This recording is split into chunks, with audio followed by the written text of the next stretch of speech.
बात आई कि वो एग्जिस्ट नहीं करते कुछ ऐसे पार्टिकल जो कि इलेक्ट्रॉन प्रोटॉन न्यूट्रॉन से भी छोटे साइज। हेलो दोस्तों, welcome to aspiring SS. Today I will discuss about the electrostatics. CUT का जो कंप्लीट सिलेबस है उसका जो पहली यूनिट है फर्स्ट, उसका नाम है इलेक्ट्रोस्टैट्स। इस सेशन में हम लोग देखेंगे कि क्या डिटेल्स थ्योरी है जो सीयूटी के एग्जाम में सबसे इंपॉर्टेंट पार्ट आ जाता है। अगर मैं पूरे इस लेक्चर की बात करें, प्रिपरेशंस की बात करें सीयूटी के पेपर्स की, तो इन जनरल फॉर्मेट में देखा जाता है कि सिंपल फार्मूले, simple graph, simple simple numericals ही आते हैं। रीज़न इज दैट ये सीयूटी का जो एग्ज़ाम है वो एक ग्रेजुएशन में एडमिशन का पार्ट है।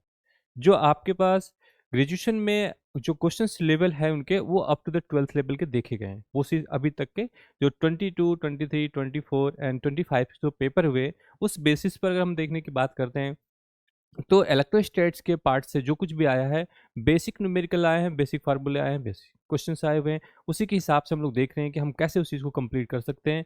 डिपेंड अपॉन या on the basis of experience my previous year question paper, I will deliver whole of the theory and concept for your save your time and quickly preparation for this exam. Sure that I will start today about this.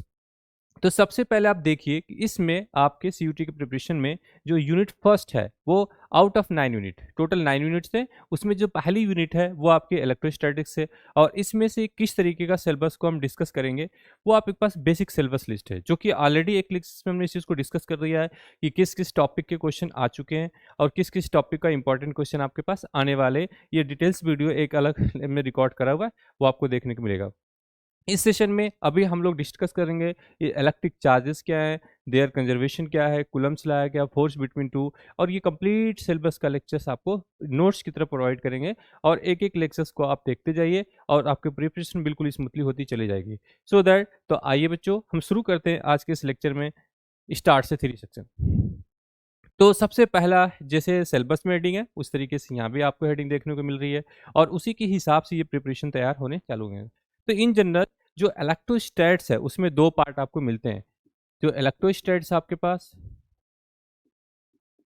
ये है इलेक्ट्रोस्टैट्स, इसमें दो parts हैं। एक आपके पास यहाँ पर electric charge या इलेक्ट्रॉन्स बोल सकते हो, इलेक्ट्रॉन का सिस्टम लो, और दूसरा स्टैटिक्स का मतलब है कि वो अपने पोजीशन पर फिक्स है, मीन्स नॉन मूविंग चार्ज की डिस्कशन होगी यहाँ पर। Non moving charge, non moving charge, non moving charges की कहानी इस चैप्टर के अंदर हम लोग डिस्कस करेंगे। और यहाँ पर एक भी आप देख सकते हैं कि दो पार्ट्स हैं यहाँ पर डिवीजन का, एक आपके पास इलेक्ट्रो, दूसरा स्टैट। ठीक है, इनकी कॉम्बिनेशन से जो भी चीज़ हम डिस्कस करेंगे, जिस भी स्टडीज करेंगे, उसके अकॉर्डिंगली हम यहाँ पर on the basis of CUET syllabus के अकॉर्डिंगली डिटेल से थ्योरी यहाँ पर दी हुई है। आपको एक्स्ट्रा काम करने की कोई ज़रूरत नहीं है, जस्ट आप इसको रीड आउट करते जाइए और प्रिपरेशन करते जाइए। एग्जाम के सारे क्वेश्चन आपके बहुत स्मूथली सॉल्व हो जाएंगे। तो पहली बात यहाँ पर आ रही है इलेक्ट्रिक चार्ज। पहला सबसे पहला टर्म है electric charge. Electric charge is what? Charge is the basic property associated with the matter due to which is produce and experience the electrical and magnetic effect। अब जो ये मैग्नेटिक इफेक्ट है, यहाँ पर ये चीज क्या होती है? फॉर मूविंग चार्ज के लिए ये होती है moving charge.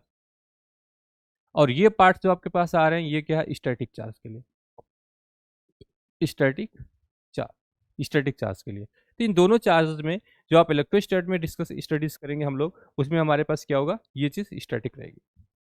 So that origin of electric charge, कि इलेक्ट्रिक चार्ज कैसे ओरिजिनेट होते हैं, किस तरीके से देखने को मिलते हैं, वो आप देखोगे।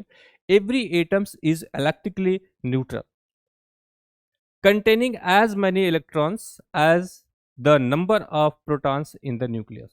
बिल्कुल क्लियर बात है, इलेक्ट्रॉन और प्रोटॉन दोनों ही न्यूक्लियस में पाए जाते हैं। Charge containing particles may create charge but equal amount of positive and negative charges।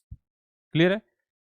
Type of charges में there exist two types of charges in nature. पहला आपके पास है पॉजिटिव चार्ज, इसको प्लस क्यू से रिप्रेजेंट करते हो। दूसरा आपके पास है निगेटिव चार्ज, इसको इससे। तो जो चार्ज की कहानी है आपके उस सेक्शन में आप देखो कि दो टाइप्स के आपको चार्ज मिल गए, एक पॉजिटिव एक दूसरी निगेटिव चार्ज। और ओरिजिनेशन की हम बात करते हैं तो और भी तरीके से आप इसको देख सकते हो। अगर कोई आपका फ्रेंड किसी प्लास्टिक के चेयर पर बैठा हुआ है, पीछे से आपने किसी चीज़ से रब कर दिया, उसको उस पर टच किया, तो ऑटोमेटिकली उस पर चार्ज क्रिएट हो जाएंगे और फिर आप उसको टच करोगे तो बहुत तेजी के साथ करंट लगेगा आपके पास। तो चार्ज क्रिएट हो जाती है। इट मीन्स आपके बॉडी की इट सेल्फ चार्जेस है। मॉर्निंग सेशन में जब आप खाली पैर चलते हो जमीनों के ऊपर, तो उस समय क्या होता है, बॉडी के जो आपके एडिशनल चार्जेस होते हैं वो क्या होते हैं, सब आपके अर्थ से कनेक्टेड होकर निकल जाते हैं। तो चार्ज क्रिएट करने के लिए अगर आप चाहो तो किसी दो चीज को लेके, दो ऐसे पेज को लेके जिस पे आप नोट्स बना रहे हो उसी को लेके ऐसे रब कर दो। रब करने के बाद आप देखोगे उसमें negative and positive charges create हो जाती है। अब इसमें खास बात क्या है, इसे पहचानते हो आप इसको। अगर आपके पास दो ऐसे प्लेट हैं जिसपे पॉजिटिव एंड पॉजिटिव चार्जेस हैं, तो ये रिपेल करेंगे टू ईच अदर को, तो ये दोनों क्या करेंगे, एक दूसरे को रिपेल करेंगे। अगर वो निगेटिव चार्ज है एक दूसरे के साथ, तभी भी वो रिपेल करेंगे, इस पॉइंट से रिपेल करेंगे एक दूसरे के साथ। लेकिन अगर वो निगेटिव एंड पॉजिटिव चार्जेस है तो वो क्या करेंगे, अट्रैक्ट करेंगे एक दूसरे पॉइंट से, इस एक पॉइंट पर एक दूसरे को अट्रैक्ट करेंगे। तो same charge will repel and opposite charge will attract. अब ये कहने की बात ये नहीं है कि आप गर्ल्स और बॉयज के साथ देखो, ऐसा नहीं है। जस्ट इंडिकेटिंग दैट कि एक नेगेटिव चार्ज है दूसरा पॉजिटिव चार्ज है तो दूसरे को अट्रैक्ट करते हैं। और जब सेम चार्जेस हैं, बॉयज बॉयज से फाइटिंग करता है, गर्ल्स गर्ल्स से फाइटिंग करती है, लेकिन गर्ल्स एंड बॉयज से अट्रैक्ट टू ईच अदर। ये एक बेसिक बात के लिए कह रहा हूँ, ये चार्ज की बात नहीं है। इस फंडामेंटल के हिसाब से आप चल सकते हो कि यहाँ पर जिस तरीके से सेशन चल रहा है या सिस्टम चल रहा है, तो चार्ज को क्रिएट करने के लिए आपको ये याद रखना है कि दो पेज खोल लीजिए और दोनों को आप रब करिए। रब करने के बाद एक पे नेगेटिव दूसरे पे पॉजिटिव चार्जेस क्रिएट हो जाते हैं। So that I will discuss about more related to charge की इसके यूनिट क्या होंगे, इसकी वैल्यूज कितनी होगी, इसके मास कितने होंगे and everything it's all. And then एक और बहुत ही टाइम को शॉर्ट करके हम चलेंगे क्योंकि आपका ये एडमिशन का एग्जाम है, बहुत सिंपल से एग्जाम है, तो बहुत डिटेल से डिस्कस करके बहुत लंबी वीडियो ना खींचे, इसकी वजह से सिर्फ हम पॉइंट टू पॉइंट ही चलेंगे। जहाँ पे इंपॉर्टेंट है जस्ट हम एलिब्रेट करेंगे and others will be the same. जो आपके पास ये नोट्स है, ऐसे ही आपको नोट्स बनाने हैं, ऐसे ही नोट करते जाओगे, एज वेल एज आपको इसकी पीडीएफ भी प्रोवाइड कर दी जाएगी। Okay, so that unit and dimension of charge, the units of charge are defined as SI unit is coulomb। जब भी ये यूनिट की बात आती है तो वहां पर ये स्मॉल सी रहेगा, कैपिटल सी नहीं, क्योंकि ये रूल है यूनिट्स के कि जब भी आप किसी साइंटिस्ट के नेम से कोई यूनिट लिखते हो तो कंप्लीट नेम के लिए आपको स्मॉल लेटर से स्टार्ट करना है, और जब आप एक सिंबल यूज करते हो उसको कैपिटल लेटर से यूज करना है। बहुत बेसिक बात है, इसी के हिसाब से हम चलते हैं। CGS unit of charge is, ठीक है, स्टैट कूलम और ESU, ठीक है। Electromagnetic units of charge is एबे कूलम्स। छोटी छोटी बातें हैं, ऑब्जेक्टिव एग्जाम हो रहा है, एमसीक्यूज एग्जाम्स हैं, कहीं से कोई भी चीज़ आपको सिंपल सी चीज़ रख सकती है। जो कुछ भी सिलेबस में मेंशन्ड है उसके अकॉर्डिंगली आप चीज़ों को रिवाइज करके ठीक से जाना चाहिए आपको बस, ठीक है। अब ये पॉइंट्स आपके पास है, smaller SI units are microcoulomb, ठीक है, मिलीकुलम, माइक्रोकुलम एंड नैनोकुलम। अब यहाँ पर मिली के लिए क्या होता है, 10⁻³ मीटर्स, ठीक है, जब आप मिली की बात करते हो। और जब आप उसके बाद माइक्रोन्स की बात करते हो तो माइक्रोन मतलब 10⁻⁻6 मीटर, एंड नैनो की बात करते हो 10⁻⁹ मीटर, ठीक है। अगर आप आंगस्ट्रॉन्ग की बात करते हो तो 10⁻10 मीटर। ये सब है आंगस्ट्रॉन्ग के लिए, ये है नैनो, ये माइक्रो और ये मिलीमीटर। ये बेसिक यूनिट्स है सिंपल से जिसमें आप यूज कर सकते हो। Relation between the units of charges, ठीक है। 1 मिलीकुलम इक्वल टू दिस वन, बहुत बेसिक बात है, वही चीज वही पॉइंट्स जो मैंने आपको यहाँ पे बताया उसके अकॉर्डिंगली आपको चलना है। बहुत हार्ड फास्ट चीजें आपको तैयार नहीं करना, बेसिक बेसिक चीज तैयार करनी है, बेसिक बेसिक बातें आपको रिकॉल करनी है, उसी के हिसाब से आपको चलना है। And so that 1 coulomb equal to 10⁻⁻⁻ का प्लस का 9 statcoulombs equal to 1/10 AB coulombs, ठीक है। And the dimensional formula charge of coulomb into time, तो Q equal to A into T लिखा हुआ है। इट मीन्स जो आपकी चार्ज है उसको आप कह सकते हो Q equal to I into T. इसके लिए आपके पास होगा एम्पियर और इसके लिए होगा टी, चार्ज के लिए, ठीक है। यहां से आप एक चीज देखिए कि किस तरीके से इन्होंने इसका ये सिस्टम दे रखा है, ठीक है। और एक चीज और भी है यहाँ पर कि इसके लिए आप एम्पियर बोलते हो तो इसके लिए आप क्या कर सकते हो, एम्पियर सेकेंड, ठीक है। अगर आपने इसको Q इक्वल टू एन से चेंज कर सकते हो, क्योंकि Q equal to n into e भी होगा, Q equal to a into e, ये भी एक फार्मूला होगा। इस दोनों के रिलेशन से एज ए फार्मूला आपको मैं बोलूंगा कि आप इसको याद रखिए, Q की वैल्यू आई टी बाई ई। ये फार्मूला आपके एग्जाम में न्यूमेरिकल के लिए हेल्प करता है directly, as well as sometime इसकी आपके पास सीधे फार्मूला भी पूछे जा सकते हैं। जहां पर ई की वैल्यू आप याद रखना 1.6 इंटू 10⁻⁻ का 19 कूलम, ये आपको याद रखना है। ठीक है, इस तरीके के ये छोटे छोटे जो फार्मूला इंपॉर्टेंट है, यही चीज़ आपको याद रखनी है। बाकी एक डायमेंशन आपके पास ये याद रखना है, बहुत इंपॉर्टेंट है इसके हिसाब से। ठीक है, अदरवाइज अगर आप इसकी करंट की यूनिट बात करते हो यहाँ पर, तो करंट Q इक्वल टू क्या होगा, Q by T, this is equal to coulomb per second, ऐसे भी याद रख सकते हो। ठीक है, कूलम पर सेकेंड करंट की अगर आप यूनिट बात करते हो कि करंट की क्या यूनिट होगी यहाँ पर, इसे आप ये भी रख सकते हो कूलम सेकेंड इनवर्स। बहुत बेसिक बेसिक चीजें आपको याद रखते हुए चलना है। अब यहाँ पर क्या है, एक फार्मूला आपके पास ये इंपॉर्टेंट है, ये आप याद रखिए, और एक आपके पास डायमेंशन, आप इसको याद रखिए। ठीक है, and then for the basic information आप और भी चलते आइए। The property of charge, property of charge very important is थी। तो इसमें आप प्रॉपर्टीज में क्या, पहले इंपॉर्टेंट बहुत बेसिक है कि जो मास ऑफ इलेक्ट्रॉन है 9.1 × 10⁻⁻ का 31 किलोग्राम, ठीक है, केजी, ये ठीक है। चार्ज आपने बता दिया मैंने आपको 1.6 × 10⁻⁻ का 9 coulomb. Charge is additive quantity, यहां से इंपॉर्टेंट सेक्शन आपको याद होता है। Total charge in a system is algebraic sum of all charges, it means जो कैपिटल या Q equal to summation of q i कह सकते हो आप, ठीक है, q i, where i equal to 1 to n, जितने भी चार्ज आपके पास हैं सबको आप एडिट कर सकते हो। ये इस प्रॉपर्टी की इंपॉर्टेंट बात है, ठीक है, कि ये एक एडिटिव क्वांटिटी है। Charge is always associated with mass, ये इंपॉर्टेंट पॉइंट है। चार्ज इज कंजर्व क्वांटिटी, ये पहली हेडिंग थी आपकी कंजर्वेशन ऑफ चार्ज के लिए, तो ये पॉइंट्स भी आपको याद रखना होगा कि charge is conserve, charge can neither be created nor be destroy, it means एक न्यूट्रॉन से एक प्रोटॉन और एक इलेक्ट्रॉन आपका एमिट होगा, ये रिलेशन आपको यहाँ पे याद रखना है। ठीक है, इट मीन्स आप चार्ज को पूछ सकते हैं ऑप्शन में कि वो कंजर्व है कि कंजर्व नहीं है, तो इस चीज को आपको याद रखना है, क्योंकि सिलेबस में हेडिंग मेंशन आपकी पहली यूनिट के फर्स्ट लाइन पहला यही लिखा हुआ है, चार्ज कंजर्वेशन। तो वहां पे इस चीज के लिए बहुत इंपॉर्टेंट है, neither create not destroy so that charge will be the conserve. और उसके लिए क्या, एक न्यूट्रॉन को एमिट कराओगे आप, तो एक प्रोटॉन और एक न्यूक्लियस से एक प्रोटॉन और एक इलेक्ट्रॉन निकल जाएगा, ये आपका न्यूक्लियस है।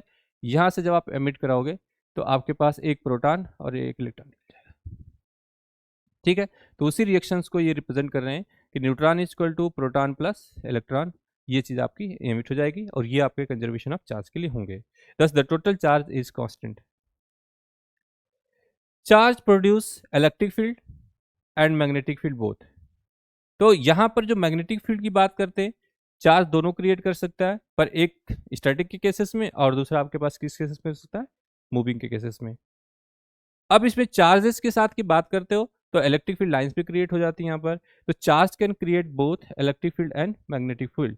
अब उसकी डायरेक्शंस क्या होती है, आप इसको इस तरीके से लोगे तो पॉजिटिव चार्ज अवे की तरफ होंगे, एंड अगर आप नेगेटिव चार्ज लोगे तो टुवर्ड्स द इलेक्ट्रिक फील्ड हो जाएंगे।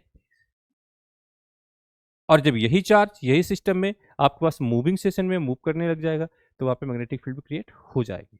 ठीक है, so that next PPT is there, like charge repel each other, पहले एक्सप्लेन करा मैंने, other and unlike charge attract to each other, यही एग्जांपल दिया था मैंने आपको कि यहाँ पर ये चीज दूसरे को रिपेल कर रही है और यहाँ पर दोनों को अट्रैक्ट कर रही है। सेम बिहेवियर मैंने आपको यही बताया कि अगर नेगेटिव चार्जेस भी हैं तो यही बिहेवियर होगा इनका, ये एक दूसरे को रिपेल करेंगे ईच अदर की तरफ। अब बात आती है क्वांटाइजेशन ऑफ चार्ज की। क्वांटाइजेशन ऑफ चार्ज, क्वांटाइजेशन मतलब charge smallest amount of energy, smallest amount of particle, some other things, ये होता पार्ट क्वांटाइजेशन का। यहाँ पर ये चीज बहुत ज्यादा इंपॉर्टेंट है आपके लिए। So that quanta the smallest particle of charge is electron. If the charge of an electron 1.6 into 10 to the power minus 9 coulomb is taken as the elementary unit, that is quanta of the charge, can any body will be same integer multiple of e। तो यहाँ पर जो values आपके पास आ रही हैं q equal to plus minus n into e, जब तक ये कॉन्सेप्ट था आपके पास कि ये एलिमेंट्री पार्टिकल है, electron proton neutron, electrons proton and neutron, ये आपके एलिमेंट्री पार्टिकल्स थे, एलिमेंट्री पार्टिकल्स। ठीक है, जब तक ये एलिमेंट्री पार्टिकल्स थे तभी तक आपके पास क्वांटाइजेशन ऑफ चार्ज का जो सबसे smallest amount of the particles की साइज है वो क्या है, वो इलेक्ट्रॉन के एज्यूम कर सकते हो। तो वहां पर ये इंटीजर मल्टीपल्स हो सकते हैं इसके। एन की वैल्यू आपके पास क्या हो सकती है, 1 2 3, where n is equal to 1 2 3 dash. इस it means frictional values possible नहीं है। लेकिन आफ्टर द सम टाइम्स, कुछ टाइम के बाद डिस्कशन में एक नई बात आई कि वो एग्जिस्ट नहीं करते कुछ ऐसे पार्टिकल जो कि इलेक्ट्रॉन प्रोटॉन न्यूट्रॉन से भी छोटे साइज के होते हैं, जिसको हम क्वार्क बोलते हैं। क्वार्क कॉम्बिनेशन की हम बात करते हैं, क्वार्क। ये क्वार्क्स क्या होते हैं, इसकी साइज इससे भी छोटी है, इलेक्ट्रॉन प्रोटॉन न्यूट्रॉन से भी इनकी साइज छोटी होती है। तो ये वाले क्वार्क वाले कॉम्बिनेशन अभी यहाँ पर हम डिस्कस नहीं करेंगे, क्योंकि इलेक्ट्रोस्टैट्स में एलिमेंट्री पार्टिकल्स को अभी तक हम लोगों ने इलेक्ट्रॉन प्रोटॉन न्यूट्रॉन को ही माना हुआ है। बट फिजिक्स के फील्ड में आपके पास और भी एलिमेंट्री पार्टिकल्स आ गए जो उनसे भी छोटे साइज के हैं, जिसको क्वार्क बोलते हो। अप डाउन एंड स्ट्रेंज नाम है उस पार्टिकल का, बट वो पार्ट यहाँ के डिस्कशन में नहीं आता। लेकिन अगर ऐसा हुआ कि आपके गिवन क्वेश्चंस में ऑप्शंस के फॉर्म में दिया कि कौन से इसमें एलिमेंट्री पार्टिकल्स है या नहीं है, तो आपको ये ध्यान देना है, क्वार्क अगर प्रेजेंट है ऑप्शंस में तो आप क्वार्क को ही एलिमेंट्री पार्टिकल को एज्यूम करना, इलेक्ट्रॉन प्रोटॉन को नहीं कर सकते। क्योंकि आपके फिजिक्स के सिलेबस के अकॉर्डिंगली जो क्वार्क कॉम्बिनेशन है उसके भी एक्सप्लेनेशन आ चुके हैं, और वो क्वार्क से मिलके ही आपके प्रोटॉन इलेक्ट्रॉन न्यूट्रॉन भी बन सकते हैं, जिसमें इलेक्ट्रॉन की काउंटिंग थोड़ी मुश्किल होती है, बट न्यूट्रॉन और प्रोटॉन क्वार्क कॉम्बिनेशन से बन जाते हैं। इन जनरल एक दूसरा एडवांस वर्ड यूज कर रहा हूँ जो कि जनरली नहीं यूज करना चाहिए। एक फेर्मी पार्टिकल्स होती है, एक बोजोनिक पार्टिकल्स होती है। तो इन दोनों में क्वार्क के जो कॉम्बिनेशन होते हैं, फेर्मी पार्टिकल में 3 3 यूज किए जाते हैं, और जो बोजोनिक पार्टिकल इसमें 2 कॉम्बिनेशन ही यूज किए जाते हैं क्वार्क के कॉम्बिनेशन बनाने के लिए। तो इन जनरल जो इलेक्ट्रॉन है वो आपके फेर्मी सिस्टम में आता है। तो एक प्रोटॉन है, एक न्यूट्रॉन, ये सब फेर्मी सिस्टम के पार्टिकल्स हैं। उस फेर्मी सिस्टम में 3 क्वार्क को यूज किया जाएगा। इन जनरल अगर आप बोजोनिक सिस्टम की बात करते हो तो वहां पर 2 ही क्वार्क यूज किए जाएंगे। क्लियर है ना? तो ऐसे सिस्टम में अगर आप देखोगे जो भी पार्टिकल डिफाइन किए जाएंगे आपको न्यूक्लियर फिजिक्स के अंदर, उसके अकॉर्डिंगली आप क्वार्क कॉम्बिनेशन पे जाओगे। बट इलेक्ट्रोस्टैट के लिए अभी तक जो कॉम्बिनेशन है वो आपको यूज में सिर्फ वही पार्टिकल आ जाते हैं जिसमें आप एलिमेंट्री पार्टिकल के बेसिस पर इलेक्ट्रॉन और प्रोटॉन न्यूट्रॉन को ही सेलेक्ट करते हो। अगर ऑप्शन में क्वार्क दिखता है तो आप क्वार्क की तरफ जा सकते हो, क्योंकि क्वार्क से मिलकर ही ये पार्टिकल्स बन सकते हैं, जो भी इलेक्ट्रॉन प्रोटॉन न्यूट्रॉन है उससे मिलकर, तो उससे भी छोटे पार्टिकल वो चीज़ है। तो इन जनरल क्वांटाइजेशन में ये चीज इंपॉर्टेंट है कि आपके पास यहाँ पर ये जो कॉन्सेप्ट है, यहाँ पर फ्रिक्शनल वैल्यू पॉसिबल नहीं है, मतलब हाफ इलेक्ट्रॉन पॉसिबल नहीं है, 3/2 इलेक्ट्रॉन, 4/5 इलेक्ट्रॉन, इस तरीके का एलिमेंट्री जो आपके पास फ्रिक्शनल पार्टिकल्स हैं, ये अमाउंट पॉसिबल नहीं है। तो हमेशा जो इलेक्ट्रॉन की क्वांटाइजेशन की हम बात करते हैं चार्ज की, उसमें हम n मल्टीपल इंटीजर के साथ जाते हैं, या तो 1 होगा, या तो 2 होगा, या तो 3 होगा, या तो 4 होगा। n की वैल्यू 0 नहीं ले रहे हैं, क्योंकि जब वो है ही नहीं तो उसके क्वांटाइजेशन का ऑर्डर क्या करेंगे वहाँ पे। तो जो n की वैल्यू है इस क्वांटाइजेशन के बेसिस पर आपको 1 2 3 4 5 6 डाइजेस्ट तक आपको लेना है, so that in the form of this quantization you can use this charge q equal to plus minus e। Okay, और भी चलते हैं हम लोग पॉसिबल कंडीशंस की तरफ। नोट पॉइंट आपको लिखना है, बिल्कुल नोट्स की तरह सॉफ्ट बनाया गया है, एक एक पार्ट वाइज आपको चलना है, बिल्कुल बेसिक यूज करो आप यहाँ पर। Recently it has been discovered that the elementary particles such as proton neutron are composed of the quark having the charges. यही बात मैंने आपको एक्सप्लेन किया है, इसी को समझाने की कोशिश किया मैंने आपको कि अभी रिसेंटली का मतलब रिसेंटली ही होगा, and plus minus 1/3 e plus minus 2/3, ठीक है। And however the quark do not exist in the free space, ठीक है, free state, the quanta of the charge is still ई।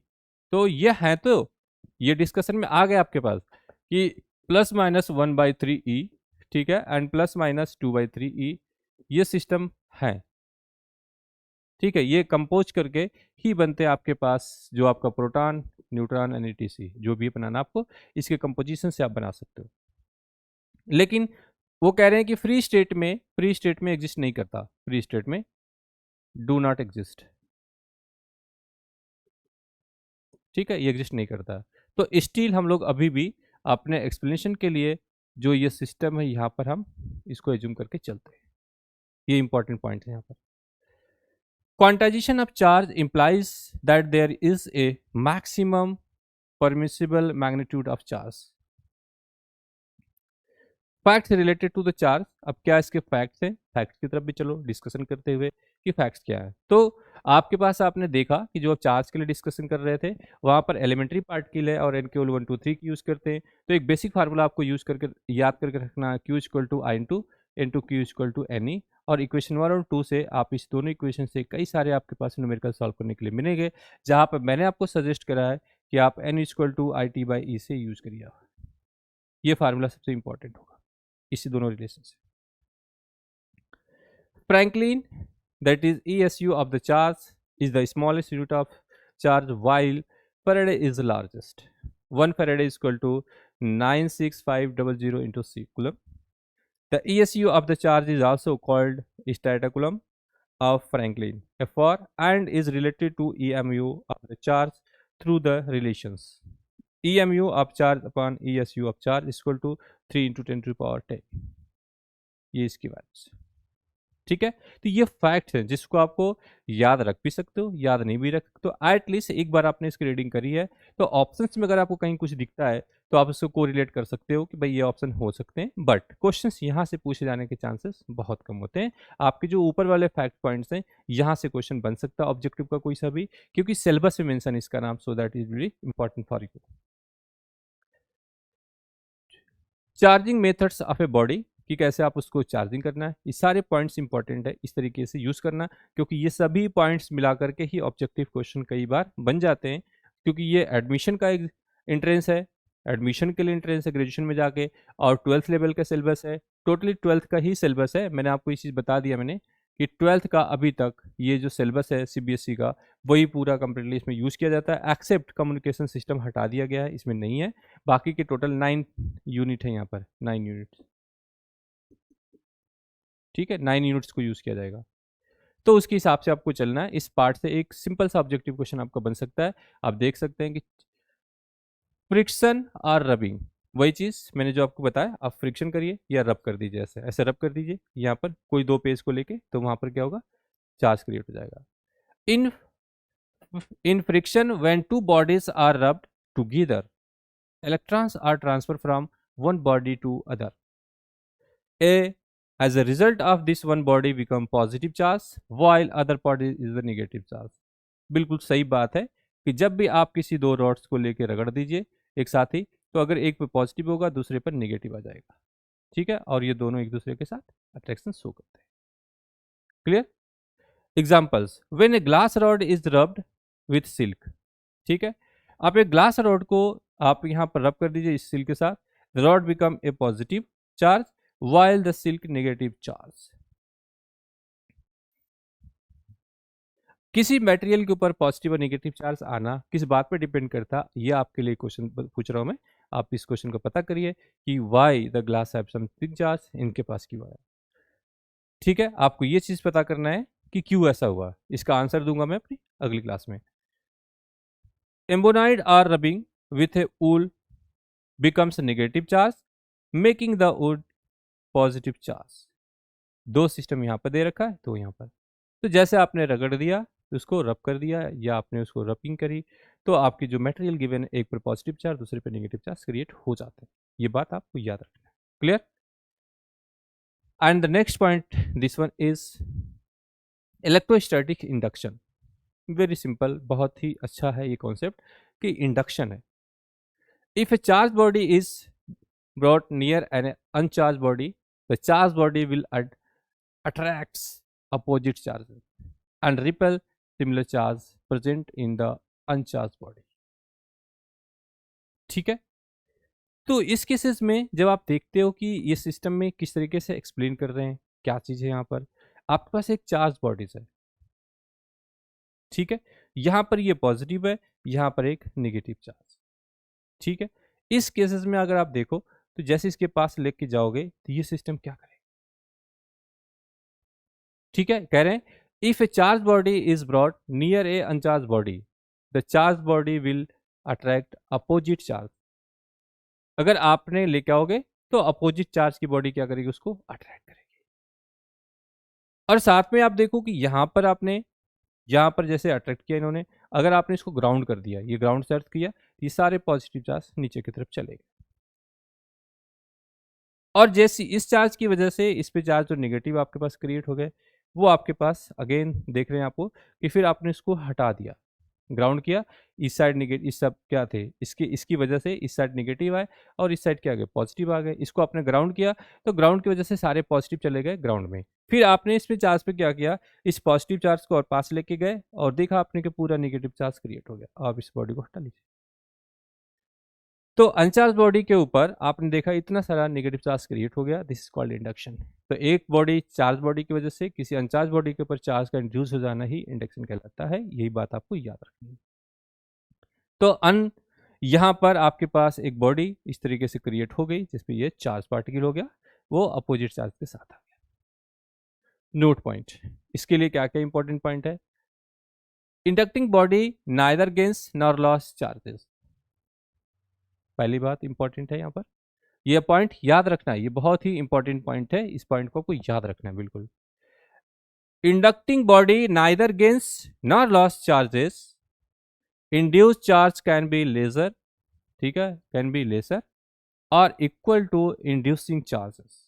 ये इंपॉर्टेंट पॉइंट बहुत ध्यान से याद रखना। ये ऑब्जेक्टिव क्वेश्चन में एट इज पॉइंट मिलते हैं statement. But never greater, but never greater, or equal हो सकते हैं, उससे कम हो सकता है, लेकिन इंड्यूस चार्ज कभी भी उससे ज़्यादा पॉसिबल नहीं है। मीन्स अगर कोई एक बॉडी यहाँ पर दे रखा आपने, इस पर टोटल 10 चार्ज है पॉजिटिव के, दूसरी बॉडी पर 10 चार्ज हो सकते हैं नेगेटिव हो, or less than or equal to 10, ये चार्जेस हो सकते हैं। If this is equal to q charge then less than or equal to q charge, ठीक है, नेगेटिव चार्ज का। But never it is possible कि 10 चार्ज इस पर है तो नेगेटिव का जो चार्जेस आपके पास है ये वाली इज ग्रेटर देन क्यू आ जाए, उससे ज़्यादा इस पर इंड्यूस चार्ज की पॉसिबिलिटीज नहीं है। या तो इससे इक्वल हो सकती है या उससे कम हो सकती है, उससे ज़्यादा पॉसिबल नहीं है। Dielectric constant of different media, dielectric constant of different media are shown in below, shown in below। Air के केसेस में डायलेक्ट्रिक कांस्टेंट की वैल्यू 1 है, वाटर केस में 81 है, ठीक है, माइका के केस में 6 दे रखा है इन्होंने, और ग्लासेस केस में 5 to 10, ठीक है, और यहाँ पर दे रखा है मेटल के केस में इन्फिनिटी। इन जनरल ये क्वेश्चन नहीं बनता आपका, ये क्वेश्चन नहीं बनता है, बट ये पॉइंट्स इसका इंपॉर्टेंट है। ये बनता है कि इंड्यूस चार्ज जो होंगे, क्या वो जो चार्ज जो सिस्टम को लेके आ रहा है, जो भी चार्ज सिस्टम है, वो किसी उसके साथ जाएगी तो क्या उसकी इक्वल होगी या लेसर होगी। तो आप कह सकते हो कि लेसर इक्वल पॉसिबल है पर ग्रेटर पॉसिबल नहीं है। ये बात आपको याद रखना है। दूसरी इंपॉर्टेंट बात आपको याद रखनी है कि इसमें ये वाली पॉइंट्स बहुत इंपॉर्टेंट है, neither gains nor losses charge.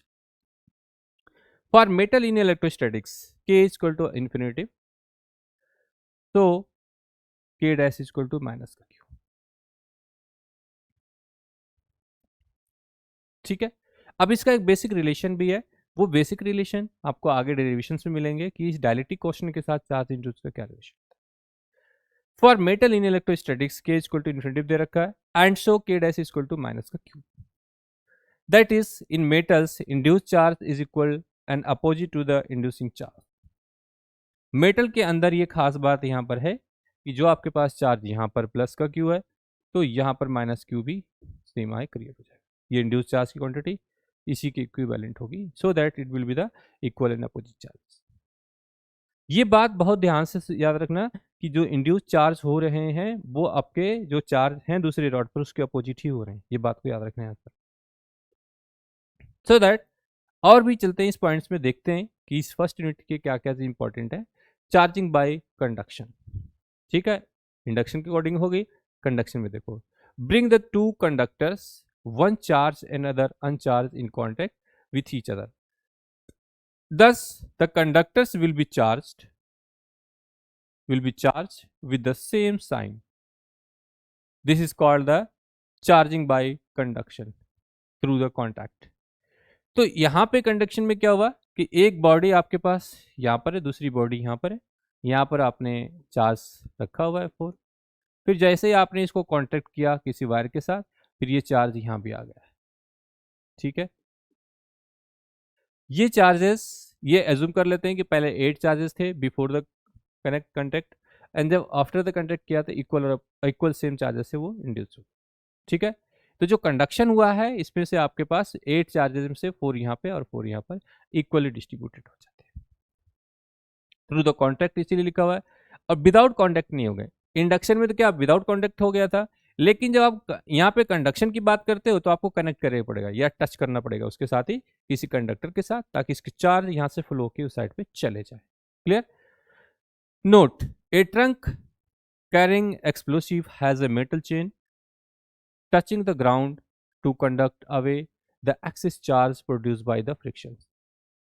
Clear? ये नोट पॉइंट करना है कि जो एक्सेस चार्ज प्रोड्यूस होगा वो फ्रिक्शन से प्रेजेंट हो सकता है, क्योंकि रबिंग प्रोसेस में चार्ज इंडक्शन इंड्यूस अलग से हो जाते हैं। अब आता है electroscope. Electroscope is a simple apparatus which with which the presence of electric charge on a body is detected as shown in figure below. ठीक है? When metal knob is touched with a charged body, some charge is transferred to the gold leaves, which then diverges due to the repulsion. The separation given a touch idea of the amount of charge on the bodies.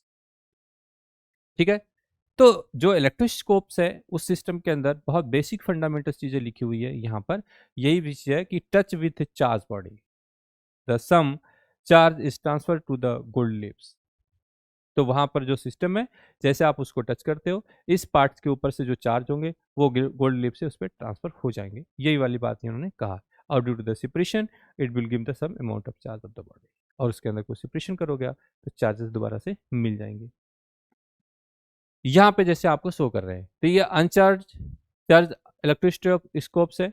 अब यहाँ पर क्या था कि parts A में ये चीज show कर रहे हैं यहाँ पर कि ये आपके पास मेटल इसको टच किया और इसके अकॉर्डिंगली ये बॉडी चार्ज हो गई। इस पे 2 पॉइंट्स दे रखा है यहाँ पर और यहाँ पर। जब दोनों ही चार्ज पार्टिकल्स यहाँ पर होंगे तो इसमें से रिपेल हो जाएगा। ठीक है? अगर आपने कुछ चार्ज को, जैसे इस पॉजिटिव से ये पॉजिटिव चार्ज है, ये दूसरे को रिपेल। ठीक है? अगर आपके पास यहाँ पर नेगेटिव चार्ज है और यहाँ पे पॉजिटिव चार्ज ले आओगे तो कुछ चार्ज यहाँ पे न्यूट्रल्स हो जाएंगे। अगर ये चार्ज न्यूट्रल हो गया तो उस केसेस में इसके अंदर की जो चार्जेस हैं वो क्या करेंगे, यहाँ के चार्ज थोड़े कम हो गए। जब चार्ज कम होंगे तो इसके बीच में जो रिपल्सन डिस्टेंस है वो इससे कम हो जाएगा। टी वाली डिस्टेंस इस वाले डिस्टेंस से, डी वाले डिस्टेंस से कम आएगा। ठीक है? ऐसे ही अगर आपके पास इस केसेस में पॉजिटिव रॉड्स हैं और नेगेटिव चार्ज वाले कॉन्टेक्ट को लेके आओगे, आपने इसको अगर टच करा तो यहाँ पे कुछ चार्ज रिड्यूस कर जाएंगे। तो वंस अगेन जो आपके पास यहाँ पे ये कंडीशन शो कर रही है, जैसे ही आपके चार्ज, तो एक ही कंसेप्ट है चार्जिंग बाय इंडक्शंस की जो कंडीशंस है, इसमें यही चीज़ देखी जाती है कि जैसे जैसे आप उसमें चार्ज को चेंज कर दोगे आप, उसके अकॉर्डिंगली अट्रैक्शन और रिपल्सन की वजह से उसमें आपका separation of the between them होता चला जाता है। ठीक है? And then go for that charge electroscope. अब इस सिस्टम में एक चार्ज है ऑलरेडी यहाँ पे दे रखा है इन्होंने। चार्जेस के साथ जब आप लेके आते हो इस पेज को, तो यहाँ से इस चीज़ को लेके आना और इसके अकॉर्डिंगली जो सेपरेशन आपके पास है ये नेगेटिव और पॉजिटिव के साथ ही ये चेंज होते रहते हैं। चार्ज आपके आ जाते हैं और चार्ज इसमें से नहीं भी आते। क्लियर?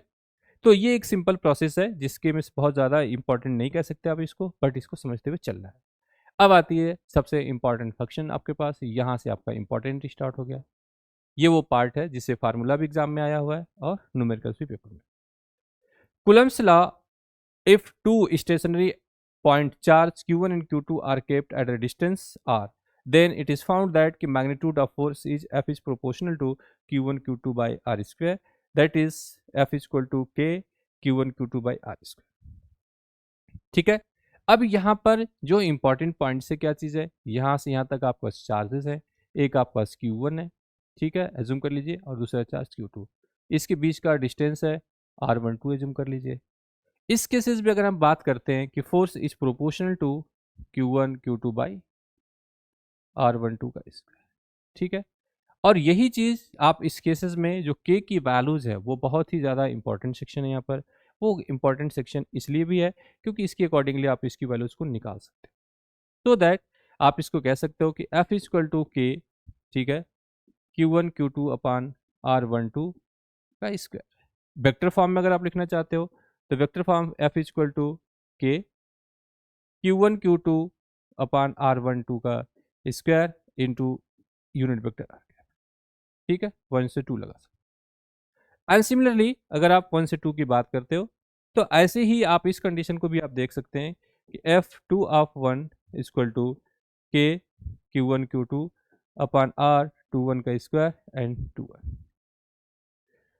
क्योंकि डायरेक्शंस की अगर हम बात करते हैं यहाँ पर तो R21 आएगा और यहाँ पे क्या आएगा इस डायरेक्शन की, ये इस तरीके की जाएगा। इस दोनों के रिलेशन में अगर आप बात करते हो यहाँ पर तो इस केस में आप कह सकते हो unit vector of 1 and 2 equal to minus का 2 ये बात आपको याद रखना पड़ेगा। इसकी वजह से आप कह सकते हो 1F2 इक्वल टू माइनस का F2 मतलब एक दूसरे को इस तरीके से देख सकते हो। अब यहाँ पर एक इंपॉर्टेंट सेक्शन और भी आपके पास है कि जो यूनिट वेक्टर्स हैं इसका रिलेशन वेक्टर के साथ है vector this upon mod of this. तो जो आपके पास कूलम्ब्स लॉ दिख रहा है आपको इस फार्मूले को अगर आप यहाँ पे लिखना चाहते हैं तो इस केसेस में आप इसको ऐसे लिख सकते हो किसी भी दोनों केसेस में के, ठीक है, Q1 Q2 अपान R12 का क्यूब और वेक्टर R। ये रिजल्ट पेपर में आया हुआ है, CUT के एग्जाम में ये क्वेश्चन में बार बार आया हुआ है और ये पार्ट इंपॉर्टेंट है।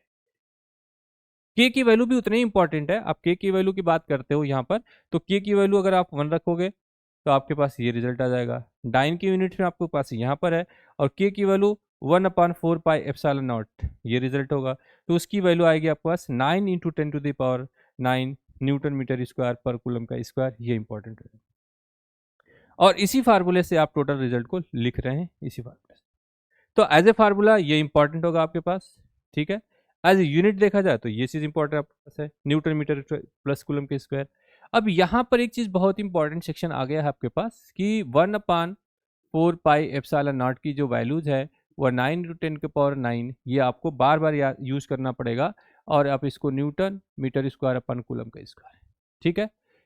न्यूटन मीटर स्क्वायर पर कूलम का स्क्वायर क्यों आया, क्योंकि यहाँ पे 2 चार्जेस हैं तो इसके लिए कूलम का स्क्वायर नीचे आ गया, आर है तो मीटर स्क्वायर आ गया, फोर्स है तो उसके लिए न्यूटन आ गया। बहुत बेसिक फंडामेंटल के हिसाब से आप इसको सॉल्व करते हुए जाओ, कोई प्रॉब्लम नहीं आएगी। एग्जाम के लिए बहुत इंपॉर्टेंट सेक्शन है, यहाँ इसी को यूज कर सकते हो और न्यूटन की इस फार्मूला को यूज कर सकते हो। एज ए फार्मूला ये चीज बहुत इंपॉर्टेंट है आपका, एज ए फार्मूला ये इंपॉर्टेंट है, ये याद रखना क्योंकि यहाँ पे एक छोटा सा कन्वर्जन जो आपको यहाँ पे दिख रहा है ये पार्ट्स यहाँ पर यूज करना होगा, बहुत इंपॉर्टेंट सेक्शन। तो बिल्कुल क्लियर है कि आपके पेपर का दो चीज, एक तो आपके पास ये वैल्यूज और दूसरी CUT के कंटेंट की बात करता हूं मैं तो वहां पर CUT के जो लेवल के क्वेश्चंस है वहां पर ये क्वेश्चन इंपॉर्टेंट होता है। डायरेक्ट ये फार्मूला पूछे जाएंगे कि 1/4 पाई एप्सिलॉन नॉट की वैल्यू कितनी होती है, ठीक है। आप उसमें अगर उलझ गए कैलकुलेशन में F सोचने लग गए, 4 सोचने लग गए, R सोचने लग गए तो आपसे वो क्वेश्चन सॉल्व करना मुश्किल हो जाएगा। लेकिन अगर आपको सिर्फ और सिर्फ ये कंटेंट याद है कि 9 × 10⁹ न्यूटन मीटर स्क्वायर पर कूलम का स्क्वायर तो आप 1 सेकंड में उसको आंसर को कर देंगे। दूसरा इंपॉर्टेंट जो CUT के पॉइंट ऑफ व्यू से जो इंपॉर्टेंट टॉपिक्स है, जो जिस तरीके का नेचर है उसके क्वेश्चन का, उसके लिए ये पार्ट इंपॉर्टेंट है। जस्ट हम लोग ने यूनिट वेक्टर को वेक्टर के फॉर्म में कन्वर्ट करा, ये डायरेक्ट ये फार्मूला आपसे पूछा जा सकता है। बिल्कुल ही ये फार्मूला और ऊपर से ये वैल्यूज आपसे पूछी जा सकती है। ज़्यादा से ज़्यादा ये हो सकता है कि यहाँ से आपको डायमेंशन पूछा जाए एप्सिलॉन नॉट का। तो एप्सिलॉन नॉट का अगर हम डायमेंशंस की बात करते हैं तो यहाँ पर, ठीक है, हम डायमेंशंस की बात करते हैं। डायमेंशन ऑफ एप्सिलॉन नॉट ये भी CUT के पॉइंट ऑफ व्यू से, CUT के जो क्वेश्चंस हैं उसके लेवल के हिसाब से ये चीज़ भी इंपॉर्टेंट है। तो कैसे आप निकालोगे, F = 1/4 pi epsilon naught Q1 Q2 by R का स्क्वायर, यही ना। यहाँ से अगर आपके पास एप्सिलॉन नॉट की वैल्यू की हम बात करते हैं तो this is equal to Q1 Q2 upon F R का स्क्वायर, ये वैल्यूज आपके पास, क्योंकि कांस्टेंट का डायमेंशन तो होता नहीं है उसको आप छोड़ दीजिए, आप यहाँ पे निकालिए तो ये आपके पास आ जाएगा 80 और ये आपके पास आ जाएंगे 80 एंड अपान फोर्स का आपके पास आ जाएगा ML T⁻⁻2 और यहाँ से आ जाएगा L स्क्वायर। बहुत ही प्यारा क्वेश्चन है, बहुत फेमस क्वेश्चन है ये, और CUT के लिए ये तीसरा इंपॉर्टेंट पार्ट बता रहा हूँ इलेक्ट्रोस्टैट से। पहली बात ये आपको याद रखना है कि जो कूलम्ब्स का लॉ का फार्मूला है वेक्टर R के फॉर्म में कैसे लिख सकते हो, F = 1/4 pi epsilon naught Q1 Q2 by R12 की क्यूब और आर वेक्टर। इस तरीके से आर यूनिट कैप वाला थोड़ा कम इंपॉर्टेंट है, वेक्टर के फॉर्म वाला ज़्यादा इंपॉर्टेंट है, क्योंकि आर स्क्वायर आर क्यूब के फॉर्म में पूछा जा सकता है। और दूसरी चीज़, डायमेंशन ऑफ यूनिट की बात करते हो तो यहाँ से आप इसको निकाल लो, तो यहाँ पे आपके पास आ जाएगा m के पावर -1, ठीक है, l के पावर -2 3 -3 1 और 2 3, और यहाँ पर आपके पास t और t के पावर 4, तो आपके पास आ जाएगा t के पावर 4 और a के पावर 2। ये आपके पास डायमेंशन आ जाएगी एप्सिलॉन नॉट का। तो कूलम्ब्स लॉ से ये तीसरी इंपॉर्टेंट चीज़ आपको बता दी है मैंने। एक फार्मूला याद रखना आपको, एक डायमेंशन याद रखना है, और एक न्यूमेरिकल वैल्यूज जो आपको बताया मैंने, ये चीज़ आपको याद रखना है।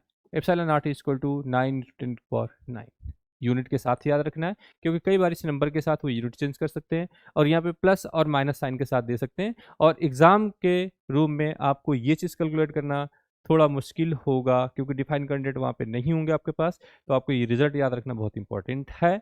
बाकी आपको बता दिया मैंने कि newton metre square upon coulomb square इसकी यूनिट है, ये आपको याद रखना है, ठीक है।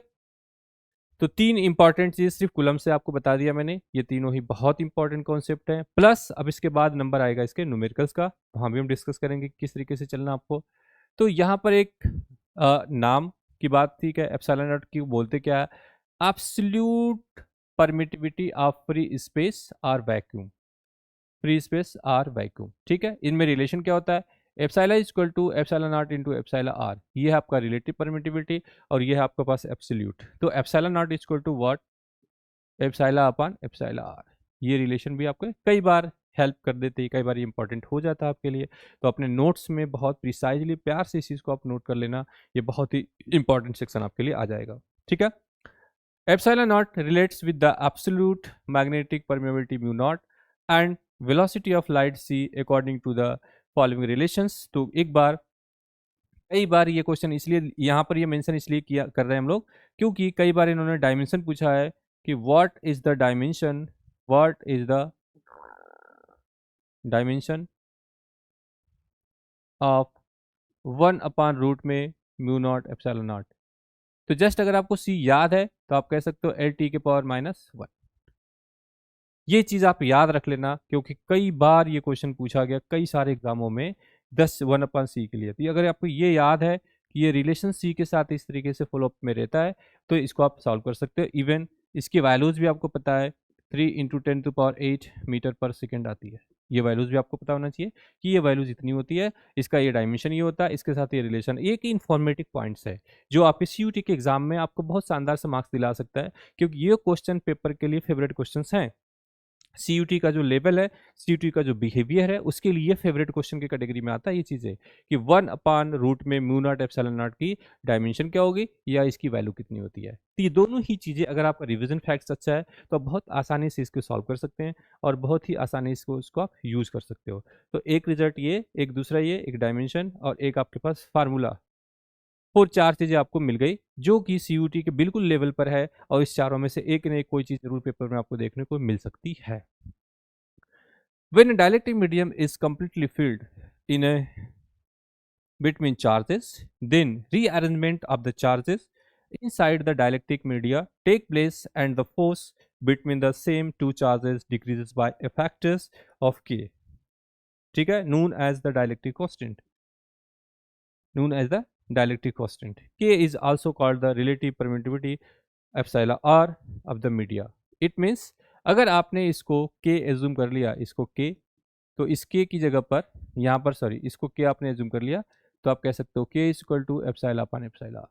इन जनरल यही वाली बात है के लिए, ठीक है। In the term of different writers it will use k को हम डायरेक्टली क्वेश्चन बोल सकते हैं, इसके साथ यूज कर सकते हैं। Hence in the presence of media F this is equal to, यहाँ पर जो इक्वेशन दे रखा है के टर्म के साथ है एप्सिलॉन टू के, तो इस केसेस में आपके पास यही मल्टीप्लाई हो गया एप्सिलॉन नॉट के केसेस में, दिस एप्सिलॉन आर इंटू के, ठीक है, ये इसके साथ ही मल्टीप्लाई हो जाएगा।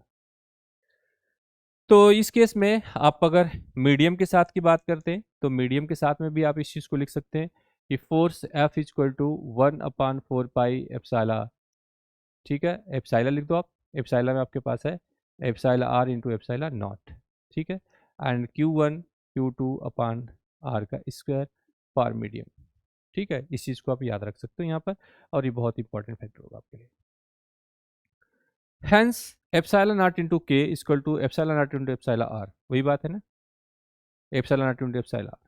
यहाँ पर के टर्म में लिखोगे आप तो epsilon into epsilon equal to epsilon permittivity of media. If a dielectric medium dielectric constant k, the thickness T is partially filled between the charge, the effective air separation between the charges become R, ठीक है, plus T, ठीक है, और root में T into के, ठीक है। तो यहाँ पर माइनस साइन छूट गया है, R माइनस 30। तो इस केसेस के लिए जो आपका इफेक्टिव डाइलेक्ट्रिक मीडियम के लिए सीधे फार्मूला याद रखना आपको। तो इस केसेस में आपके पास F equal to 1/4 pi epsilon naught, ठीक है, Q1 Q2 upon small r minus t plus t and root में k का स्क्वायर। बहुत सिंपल सा बेसिक फंडामेंटल्स है कि आपके पास जैसे ही कोई फ्री स्पेस के अंदर कोई r, यहाँ पर कोई मीडियम आप डाल दीजिए तो उसका इफेक्ट आपके पास ऐसे दिखेगा और ये रिजल्ट आपके पास आ जाएगा। ठीक है, तो बेसिक फंडामेंटल चीज़ों को आपको याद रखना है, जो थोड़ी सी चीज़ों को चेंज कर सकती है उसके अकॉर्डिंगली आपको लेके चलना है। Vector form of coulomb's law ये मैंने ही आपको पहले बता भी दिया, और इसी को आप ऐसे भी लिख सकते हो k Q1 Q2 upon r cube and vector R2 this. ठीक है, ये वाला फैक्ट ज़्यादा इंपॉर्टेंट है एग्जाम के लिए, पेपर में कई बार वो पूछ लेते हैं इस तरीके से कि when coulomb's law is written in the form of vector r, then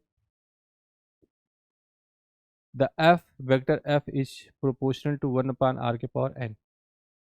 ठीक है, वेक्टर r दे रखा है, f is proportional to vector r के पावर n, where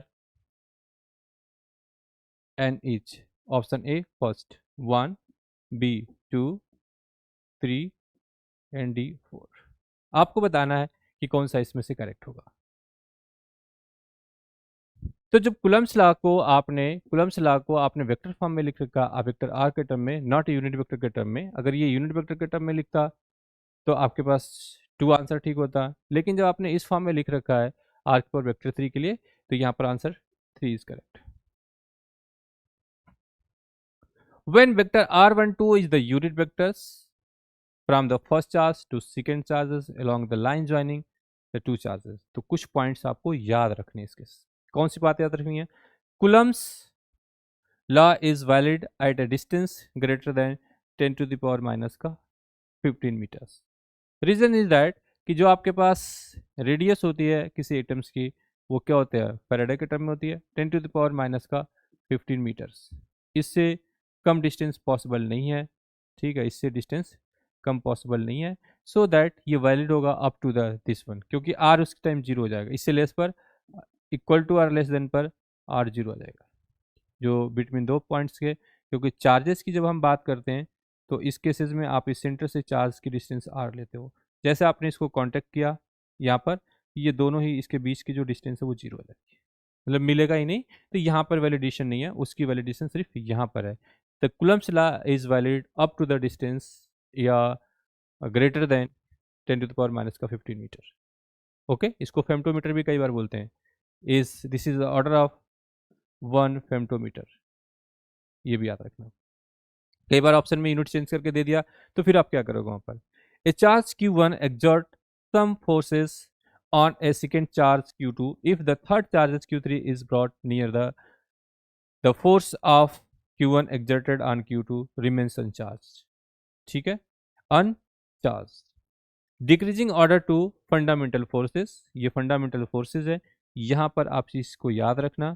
सबसे स्ट्रॉन्गेस्ट फोर्स होता है यहाँ पर F n is greater then F of E and, ठीक है, उससे ग्रेटर E वीक है, फिर ग्रेविटेशनल है, and then F of sorry,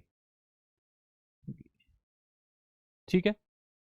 अगर मैं इसके लिए कोड की बात करूँ कैसे याद रखना होगा, तो ये जो आपके पास फोर्स है ये वाली, ये तो स्ट्रॉन्गेस्ट फोर्स होती है न्यूटन्स की, तो आप ऐसे याद रखना इस चीज़ के लिए कि जो न्यूक्लियर फोर्स है जो आपके पास इलेक्ट्रोमैग्नेटिक फोर्स है, वीक फोर्स और ग्रेविटेशनल फोर्स है। इस ऑर्डर में हमारे क्रिकेट के इंडिया टीम प्लेयर्स में एक प्लेयर होता था सहवाग।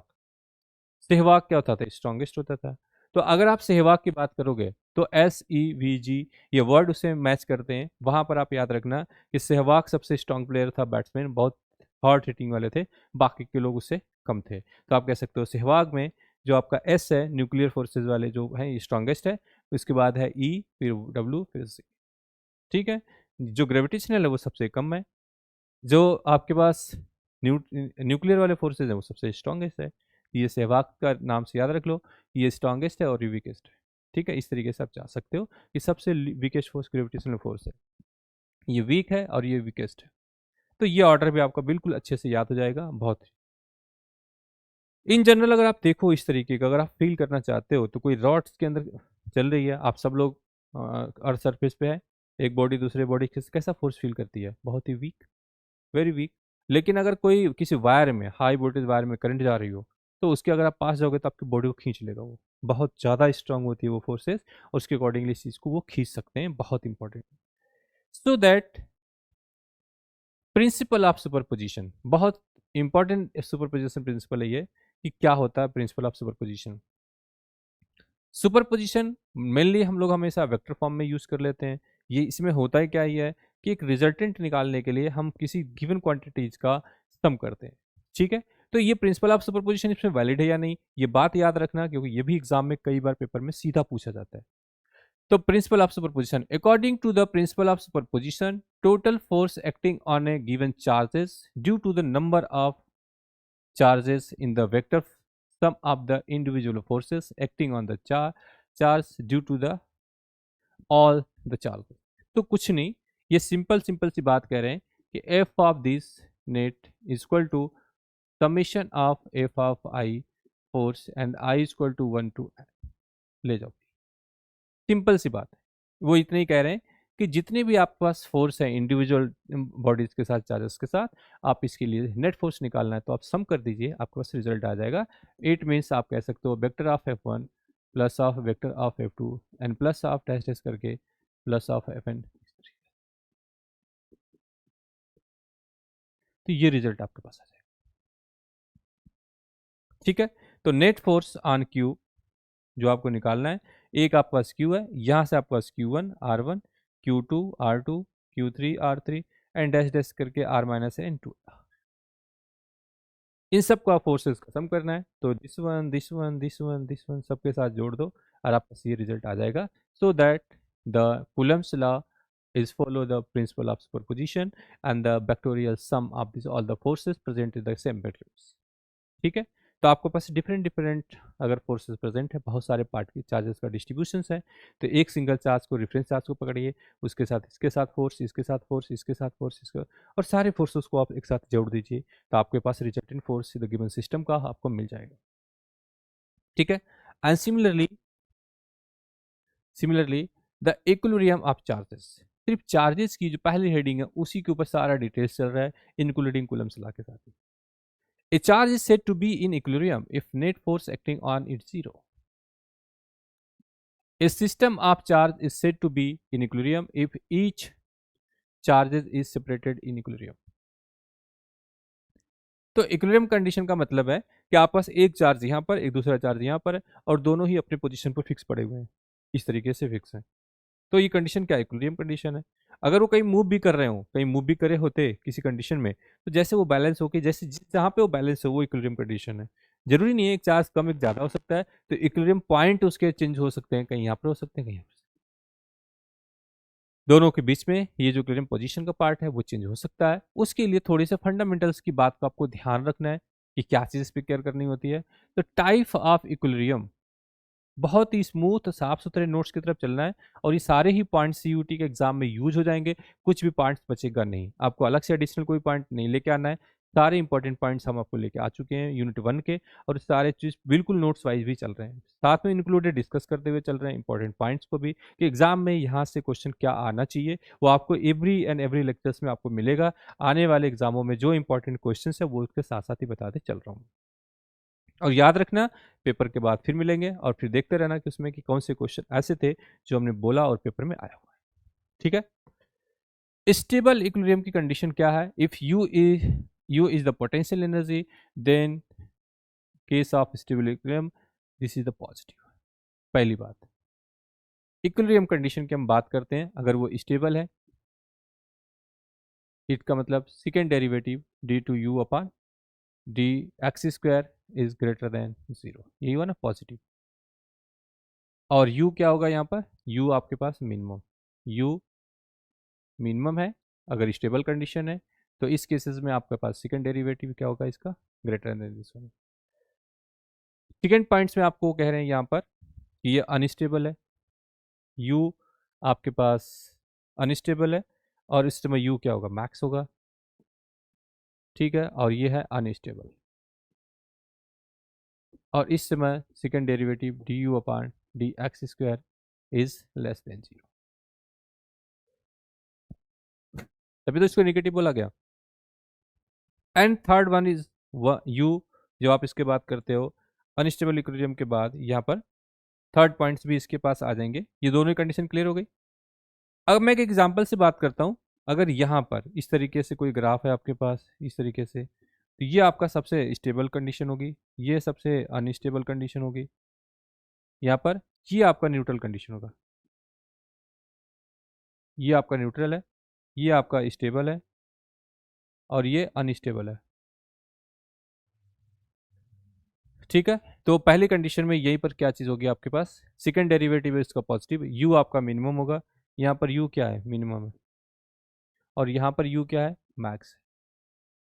तो ये कंडीशन बहुत ध्यान से रखना, क्योंकि इसके साथ रिलेशंस क्या हो रहा है। ये न्यूट्रल कंडीशन है, और यहाँ पर क्या चीज़ है? इस केसेस में क्या होगा? Second derivative d u upon d x square equal to zero. तो न्यूट्रल कंडीशन ये होगी। नेगेटिव और पॉजिटिव देखना, सेकंड डेरिवेटिव अगर इसको पॉजिटिव है तो ये चीज़ क्या आ गई? स्टेबल कंडीशन, और u का आपका मिनिमम है। एक एग्जाम्पल के बेसिस में अगर मैं बात करूं, अगर आपके पास कोई कप है, ठीक है, अगर कप इस तरीके से राउंड किया हुआ है, इस तरीके से, अगर किसी बॉल को अगर आप यहाँ रखोगे उसके सेंटर पर, नीचे पॉइंट्स पर, तो उस कंडीशन में क्या होगा कि वो स्टेबल है, बिल्कुल अपने पोजीशन पर होगा, वह उसकी वैल्यू मिनिमम होगी, और उस तरीके से ग्राफ में इस पोजीशन पे चला जाए। लेकिन अगर मैं सेम बॉल को, उसी सर्कुलर बॉल को वापस कर दूं और मैं उसके टॉप पर छोड़ूं, तो उस समय क्या होगा? वो फटाक से इस साइड गिर जाएगा, वो क्या होगा आपके पास? अनस्टेबल। तो अब इस पाथ पे, इस सर्कुलर पाथ के बॉल पर, यहाँ स्टेबल है, यहाँ सबसे अनस्टेबल है, और उसको अगर आपने ऐसी पोजीशन पर रख दी जहाँ पर कि वो मतलब हिले ही नहीं, तो वो न्यूट्रल पार्टिकल्स है, उसके फोर्स पे आने जाने की कोई दिक्कत नहीं आएगी। तो उस एग्जाम्पल से आप इसको समझ सकते हैं कि ये थ्री कंडीशन हो गई, स्टेबल, अनस्टेबल और इक्विलिब्रियम कंडीशन की, और यहाँ पर दे रखा है न्यूट्रल कंडीशन की बात, जो मैंने अभी डिस्कस करी थी आपसे कि इस केसेस में सेकंड डेरिवेटिव जीरो होगा, ठीक है। तो कई बार ऑप्शंस में इस तरीके के क्वेश्चन दिख भी सकते हैं कि ये स्टेबल है, ये अनस्टेबल है, इक्विलिब्रियम, अनइक्विलिब्रियम कंडीशन है, तो उसके हिसाब से आप देख के चल सकते हो। तो ये बातें क्लियर हो गई। अब इसके बाद आती है different cases of equilibrium of charges. Case one, first case की बात करते हैं। Let three similar charges Q1, Q and Q2 are placed along a straight line as shown in the figure। इस तरीके से दे रखा है। इस कंडीशन में आपके पास इन्होंने दे रखी है यहाँ पर Q1, Q2 और पोजीशन पॉइंट यहाँ पर दे रखा है। तो इसके केसेस में आपके पास इक्विलिब्रियम कंडीशन की बात क्या होगी? आपका फोर्स F1 जो आपके पास दे रखा है उस पोर्ट पर, ये दोनों इक्वल होने चाहिए। अगर ये फोर्स दोनों इक्वल कंडीशन में है तो 1/ε0 4 सब कैंसिल आउट हो जाएंगे। x1 और x2 आपके पास बच रहा है, इसके साथ एक रिलेशन आ जाएगा। तो दैट इज, इस कंडीशन में आपके पास Q1/Q2 इक्वल टू x1/x2 का, ये चीज़ आपके पास आ जाएगी। और x1 इक्वल टू, ठीक है, x1 का equal to x2 and Q1/Q2, ये आ जाएगा ना, ठीक है। यहाँ पर इस कंडीशन में ये आ जाएगा बस, ठीक है। और x1 रूट है तो ये इस कंडीशन में आ जाएगी। और अगर आप उसको x के इस पूरे डिस्टेंस की बात करते हो, इससे पूरे डिस्टेंस के साथ, तो इस केसेस में आपके पास आ जाएगा x1 equal to x/1 plus root of Q2/Q1, ये रिजल्ट है। तो इस कंडीशन में आप इस चीज़ को याद रखिए कि जैसे ही आप यहाँ पे करते हैं तो ये दोनों इसके साथ रूट में आ जाएगा, और x2 इसके साथ मल्टीप्लाई करेंगे तो इसका आंसर आएगा। x के साथ करेंगे तो आप ये रिजल्ट आ जाएगा। इक्विलिब्रियम कंडीशन में इस क्वेश्चन को याद रखिए। अगर ऐसा हुआ कि ये आपके पास दे रखा है उन्होंने 10 सेंटीमीटर, चार्ज दे रखा है इन्होंने 5 माइक्रोकुलम, और इसको दे रखा है 10 माइक्रोकुलम, ठीक है। और वो आप पूछते हैं तब बताओ कि इसकी इक्विलिब्रियम कंडीशन कहाँ होगी, हमेशा सेम तो होगी नहीं, कहाँ पर होगी ये आपको देखना पड़ेगा। तो टोटल अगर आपके पास, ये तो हमें पता ही नहीं कि किस डिस्टेंस पे जा रहे हैं, तो इस चार्ज की वजह से इसका बैलेंसिंग पॉइंट चेंज हो जाएगा। तो इस केस में आप कहोगे कि जो x1 है, इस फर्स्ट पॉइंट से जो ये डिस्टेंस है इक्विलिब्रियम का x1, वो कितना आपके पास आएगा, x1 equal to 10/1 plus root of, कितनी वैल्यूज है यहाँ पर, Q2 की वैल्यू है 10 और Q1 की वैल्यू है 5, this is equal to 10/1 plus root of 2। It means जो x1 की वैल्यूज आपके पास आ रही है, x1 equal to 10/1 plus 1.414, it means 10/2.414। तो ये अप्रॉक्सीमेट x1 की वैल्यू जो आपके पास आ रही है, वो अप्रॉक्सीमेट वैल्यूज ले रहा हूँ, वो अप्रॉक्सीमेट कितने आ जाएगी, 4 के आसपास, 4 के ले लेते हैं। तो x2 की वैल्यू कितनी आ जाएगी आपके पास, वो अप्रॉक्सीमेट 6 आ जाएगी। तो जो आपने पॉइंट्स ले रखा है, अगर आपने पूरा ये 10 है, यहाँ से यहाँ तक पूरा आपका 10 है, तो एक का 4 आ जाएगा और दूसरे का 6 आ जाएगा, यहाँ पर आएगा, क्योंकि ये 5 माइक्रोकुलम्स है और ये आपका 10 माइक्रोकुलम्स है, और दोनों के बीच का डिस्टेंस क्या, 10 सेंटीमीटर है, तो ये इक्विलिब्रियम कंडीशन आएगी। तो इस तरीके से आप क्वेश्चंस को निकाल सकते हो। ये फार्मूला आपके लिए बहुत इंपॉर्टेंट है, इसके हिसाब से आपको चलना है। और सिमिलरली जब x2 की बात करोगे आप यहाँ पर, जब x2 निकालना है, तो x2 इक्वल टू क्या होगा, x/1 प्लस रूट में इसका रिवर्ट कर दो, Q1/Q2। दोनों में से कोई भी पहले निकाल सकते हो, एक वैल्यू निकालना है, फिर टोटल डिस्टेंस में माइनस करो, आंसर आ जाएगा, कोई दिक्कत नहीं यहाँ पर। तो ये फैक्ट थोड़ा सा आपको याद रखना होगा, और इसके सॉल्व करने से कई बार डायरेक्ट फार्मूला भी पूछा जा सकता है और कई बार इसे क्वेश्चन भी पूछे जा सकते हैं। एक और पॉइंट्स केस 2 की अगर हम बात करते हैं, केस 2 में if two dissimilar charge Q1 and Q2 are placed along a straight line at a distance x from each other, a third charge Q should be placed outside the line joining Q1 and Q2 for it the experience 0, तो net force एक condition ये हुई कि दो charges आपने रखे हैं, late Q1 Q2 दो डिफरेंट मैग्नीट्यूड्स के हैं, मैग्नीट्यूड की वैल्यूज को दोनों की डिफरेंट है, इट मीन्स कोई 5 है तो कोई 10 है, कोई 6 है तो कोई 7 है, इस तरीके का डिफरेंट है, और किसी एक दूसरे पॉइंट बाहर साइड पर इसको रख दिया गया जहां पर ये इसको बैलेंस कर दिया, ठीक है, इसको बैलेंस कर दिया गया। तो पूछते हैं वहां पर कि for equilibrium charge Q lies the distance side of this one, ये एक्सिस के बीच में है, which smallest is the magnitude in this one. Balancing condition की बात कर रहे हैं कि कौन सा पॉइंट है कहाँ पर रखा जाए कि चार्ज आपका बैलेंस हो जाए, तो उसमें आप कह सकते हो D इक्वल टू x/रूट में Q1/Q2 -1। ये इस तरीके से आप उसको बैलेंसिंग पॉइंट निकाल सकते हैं। लेट कर लीजिए कि यहाँ पर आपके पास है 10 माइक्रोकुलम, यहाँ पर आपके पास 5 माइक्रोकुलम है, ठीक है, और यहाँ पर Q चार्ज रखा, डिस्टेंस आप एज्यूम कर लीजिए 10 सेंटीमीटर, और डी की वैल्यू आपको फाइंड आउट करना है कि डी कितनी होगी। तो चार्जेस आपके पास दे रखा है, तो डी इक्वल टू यहाँ पर एक्स की वैल्यू कितना है 10/रूट ऑफ Q1 और Q2, Q1 की वैल्यू कितनी है 10 और Q2 की वैल्यू कितनी 5 -1, ये आप 2 - 1 1, इट मीन्स 10। तो बैलेंस करना आपको, तो एक क्यू चार्ज को आपको इसी डिस्टेंस पर 10 सेंटीमीटर की दूरी पर रखनी पड़ेगी, यहाँ पे आप रख दो ताकि ये दोनों चार्ज बीच में आपके पास बैलेंस, ठीक है। तो आपको जब भी डी निकालना है तो उसके हिसाब से आप देख सकते हो कि इस पॉइंट पे कहाँ रखना है इसको बैलेंस करने के लिए,